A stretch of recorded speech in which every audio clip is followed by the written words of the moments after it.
identity, and purpose. Why am I so hung up on that? It's because before I started walking with the Lord, I didn't know who I was, and I didn't know why I was here. It was the Lord telling me that I'm an entrepreneur that made me step out to do that. And here I am, 9 years later of working for myself as an entrepreneur with multiple businesses, all because He told me to. But it started with me asking Him, who am I? Imagine, God sends me out now to do ministry, sometimes a week, sometimes 2 weeks into a different country. In December, I'll be out for a month away from home doing ministry. At least a month. I don't know. It could be longer. But imagine if I was working for someone. Would they allow me to take that kind of time off? But because I'm walking in the purpose that God has for me, the Lord is in control of my schedule, and I can be wherever He tells me to be and still get my job done. That's what it means to be in purpose. When I was a kid, I used to create books all the time with paper. I loved books, so I would make them for fun. I would take some paper, punch holes in the side, put some yarn through it, create the spine. I do the cover page, the title page, everything, the illustrations, the copyright, because I loved books so much. The Lord said to me, you know why you did that when you were a kid? Because there's an author on the inside of you. Now here I am 3 books later. I didn't know I was an author. I didn't know I was an entrepreneur. As time passed when I was walking with the Lord, I started to feel interested in the stock market. No one had ever spoken to me about the stock market. I didn't even know anyone that was trading in the stock market. But I found myself interested. I picked up this book about trading stock options, which is another thing that's not very common for people to even look into. But when I did that, I felt like I was reading a different language, and I set the book back down.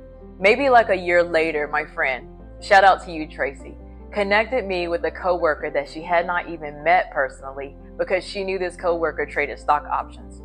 God divinely connected me with this woman. She was living on the West Coast. I was on the East Coast in the US, and she started teaching me how to trade stock options twice a week for over a year, and she never charged me a dime, all because that was part of the purpose that God had for me. Now, I've shared with you some of the stories of what it's been like trading stock options with the Lord, but I promise you guys, you have seen nothing yet. This is how exciting it is walking with the Lord. I didn't know I was an entrepreneur. I didn't know I was an author. I didn't know I was called to trade in the stock market. All things that I absolutely love now. But if it wasn't for me asking the Lord, who am I? Why am I here? What is my purpose? I wouldn't have known these things. I get so frustrated that people think that God just calls you to get saved and go to church. Yeah, getting saved is the first step. That's how you make it to heaven. It's mandatory. But what about after that? God doesn't just have church going for you. He doesn't just have ministry for you. Life is not just about whether you sin or whether you don't sin. The way that you figure out who you are and why you're here is to start that relationship with Him. And I'm telling you, you cannot find a better life than the one that is walking with Him. I look at my life sometimes and I'm so blown away because I could have never made this happen for myself.